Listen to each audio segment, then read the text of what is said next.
Hello guys, magandang araw sa inyong lahat. For today's video ay ituturo ko naman sa inyo kung paano nga ba gumawa ng YouTube channel. So wag na nating patagalin pa, tara simulan na natin. Ayun guys, nandito na tayo sa screen ng aking cellphone. Continue na tayo. So lakasan muna natin ang brightness. Ayan. So yung first thing na gagawin natin ay punta tayo dito sa ating Gmail app. Yan. So sundan nyo lang ako sa mga cellphone nyo. Then punta tayo dito sa icon tapos add another account. Yan. Tapos pindutin itong Google. Okay, sundan nyo lang ako. Antayin lang yan mag-loading. So mas maganda kung mas malakas yung internet connection nyo. Tapos dito isulat nyo yung pangalan na gusto nyo. So ako mag-iimbento na lang ako kasi demo lang naman ito. So i-delete ko lang naman itong Google account na gagawin ko. So itong Albert, imbento ko lang to. Tapos lagyan natin ang apelyido para mukhang makatotohanan. Okay? Sundan nyo lang. Tapos dito lagay tayo ng birthday. Gawin ko na lang January. Tapos January 1 lang. Pwede na yan. Mga ito, 1990, pwede na yan. Okay, so ito pipiliin kong sa unahan. Ito na yung magiging permanent Gmail address nyo. Yan. Mas maganda i-screenshot nyo yan ang sa ganun kapag nakalimutan mo, at least may babalikan kayo. Tapos next na natin yan. Tapos gawa na kayo ng password nyo.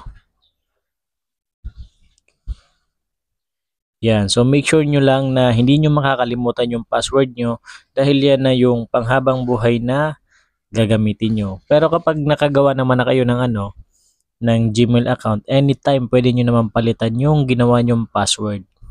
Okay, so next na natin yan. Okay, scroll down lang natin tapos pindutin ang I agree. So ayun, ganun lang kadali. Wala pang 3 minutes nakagawa na agad tayo ng Gmail account. Okay, then balik tayo dito sa icon button.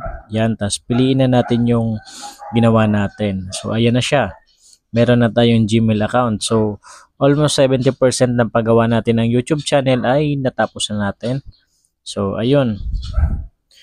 Next naman natin na gagawin ay pupunta naman tayo sa ating YouTube app upang ilagin na natin or i-sign in na natin yung ginawa natin na Gmail account. So dito pag open, punta naman tayo agad sa ating icon. Yan. Tapos pindutin naman natin ito. Sundan nyo lang yung ginagawa ko. Okay, antayin lang natin mag-loading. So ayun na yung ginawa natin, si Albert. Yan, pindutin natin. Kung makikita nyo, ito na siya sa baba. Wala pa siyang profile picture, so lalagyan na natin siya. Okay, sundan nyo lang, pindutin yan. Tapos pindutin natin itong sa profile picture. Lagyan na natin siya ng profile picture. So ito yung pipiliin kong selfie ko. So demo lang naman to. So i-delete ko lang naman itong gagawin kong YouTube channel kasi ipinapakita ko lang sa inyo kung paano ba yung paggawa. Pindutin na natin yung create channel. And that's it. Ganyan lang po mga kaibigan kadali gumawa ng YouTube channel. So hindi agad-agad yan lalabas yung picture natin kasi syempre naglo-loading pa siya. Then next pindutin ulit natin siya. So ayun, lumabas na. Mabilis lang pala.